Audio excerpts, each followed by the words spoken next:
So this is a genuine NextBase Hardwire Kit off eBay. In the kit we have got the camera power cable. This connector goes into your camera. The long black wire runs along your headliner down your A post to your fuse box, and then this end is the part which connects to your fuse box. So you've got the black wire, which is the earth, that just connects to any earth pretty much, anything that's on the chassis unpainted. And then you've got your power wire which connects to one of these, which is a fuse tap or a fuse splice. Basically just take out an existing fuse, pop it in there, which that gold one is actually out of my car, and then push that into the space where that fuse came from, and then that's your power supply. There'll be a 2 amp fuse in it for the camera. You can pick up to a 20 amp circuit to tap into, so pretty easy. You also get 2 different sizes as well, so if you get the microblade fuse, if you've only got them in your fuse box, you can use that one there, but today I'll be using the bigger one. So all you're doing here is removing the airbag push clip. Just get your finger under it to open it up a bit, then get a plastic trim tool and pry it out as shown. These trim tools are really cheap to buy and are worth having in your toolbox. Here we're just removing the door seal, just literally pulls out as you can see. You only need to do the length of the A-post and a little bit lower down. Remove the IP end cap, place the trim tool as shown and push towards the front of the car. It should then pop off and then open it the same way I do on the clip. This is the fuse box we'll tap into.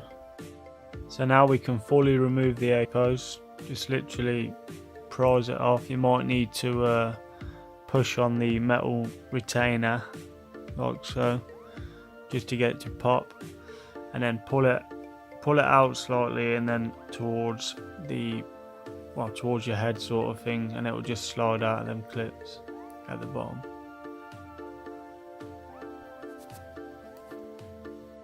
So now we're going to release the fuse box. Just push down on the 2 tabs at the top, it will come out towards you, and then just lift it off its hinges and it will hang down, giving you plenty of space. Nice big space behind the fuse box also to hide the excess wires later on in the video. So now we need to remove the mirror cover. This is so the wire can pass through it to the camera. Very easy to do, just pop in your trim tool and it will pretty much just pop straight off. Do that both sides. It was quite difficult for me because I already had the camera in place at the time of the recording.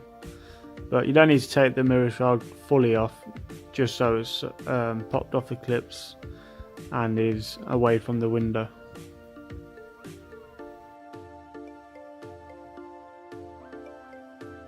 So now we're going to feed the wire through to the camera itself. You want to grab the end that's going to plug into the camera, post it through where the fuse box was, the big hole, around the back of the IP, and then up out towards the A-post. It's a bit fiddly, but it's not too bad. Once you've got it through, pull enough length through so that it can go down the length of the A-post and across the headliner to wherever you've chose to put the camera. You'll probably have quite a bit of excess cable, so as you can see I've just folded mine up nicely and shoved it in the hole that's left by the fuse box, and it's going to sit behind the fuse box, which is a good place for it really because there's a lot of foam there as well to prevent any rattles.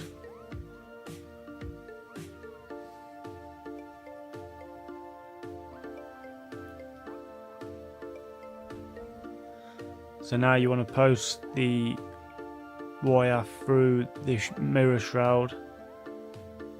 It's quite fiddly as well, but it will go through. You might need to bend the cable like I'm doing now just to get the angle to go through there.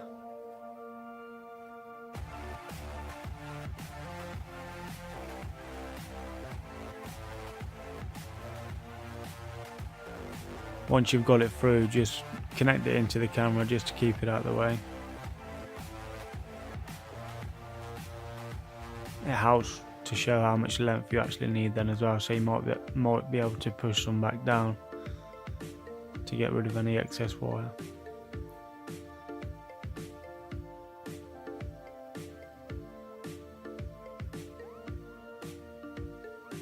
So you want to start tucking the wire into the headliner now. Don't be afraid to slightly pull down on the headliner a little bit. Obviously don't hang off it, but just pull it down enough just to get the wire in. Once you've got it all tucked in around the mirror shroud, you can just push that back up into place and it should click. Pretty loud click as well, so you'll know when it's fitted properly. Should be an even gap all the way around the mirror shroud as well. So just start tucking the wire into the headliner now, just literally pushing it in with your fingers. You might need to pull down a little bit, or you might not. Tuck it into the corner, so you're coming down towards the A post now. You want to go under this bracket. That's what the A post gets secured with, so you want to stay out of the way of that. Just try and tuck the cable behind the cables that are already in the A post now.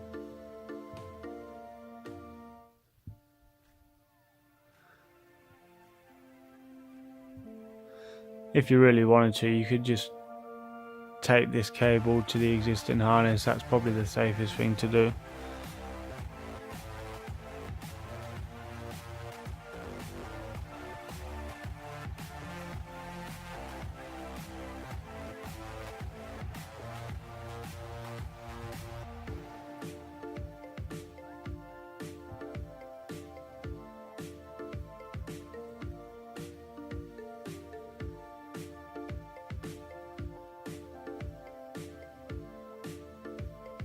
So now that top bolt there, which is securing the IP, you want to slacken it off, not too much, but just enough, because we're going to fit the earth wire spade connection between that bolt head and the chassis, which is going to be the ground for the camera.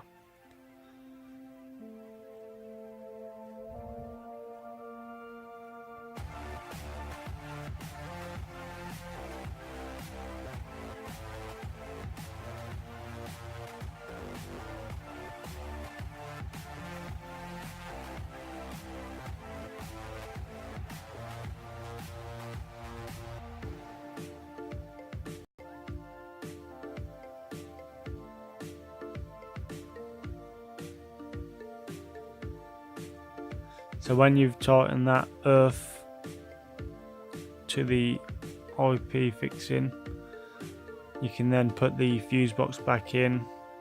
It's got like a hinge at the bottom, so slide it into that, and then obviously keep your red wire out as well, because you're going to need to connect to that in a minute. But then once you've got it hinged at the bottom, it will just push in at the top with the two clips.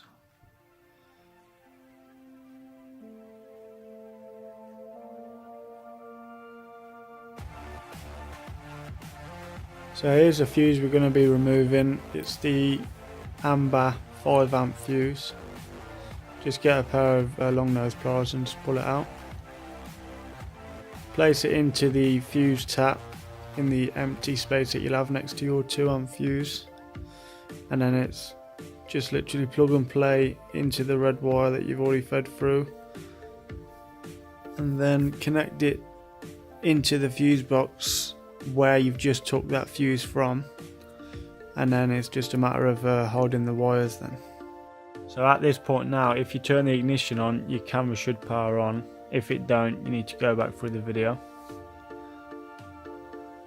So these are the clips and where they're going to line up. That hole there is going to be for the first one, and this one is going to go into that one there, secured with the airbag push clip afterwards. You've also got some metal prongs that are sticking up there, which basically grab the bottom of the A post. So slot the A post into them clips.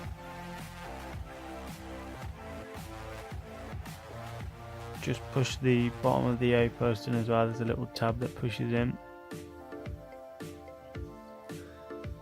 Terrible GoPro view there. You just want to make sure you've lined the clips in that I showed you at the start, and then just push it in. Make sure you don't trap the wire that you've just fitted either. So push the airbag clip in with obviously airbag in the right orientation. That just pushes in. That's what holds the A post on. And then the IP end cap, very easy to fit, just that locating arm there goes into the bottom hole. And then you've also got another locating arm which is going to go in the top hole.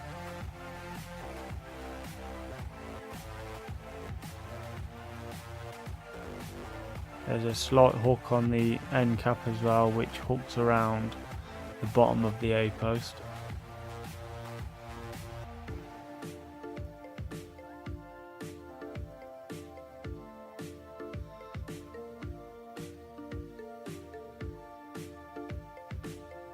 So line the two arms up with them two holes,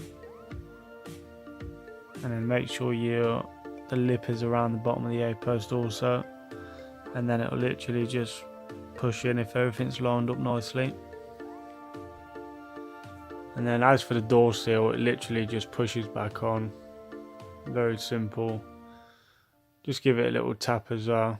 You want to make sure it's pushed all the way onto the aperture. And then if you've got any little kinks like that, just work them out with your fingers. So now you should have all your trim refitted, and it should all look nice and even. So just a quick check on the camera now. It should come on when you turn the ignition on, and obviously it will go off once you turn the ignition off as well.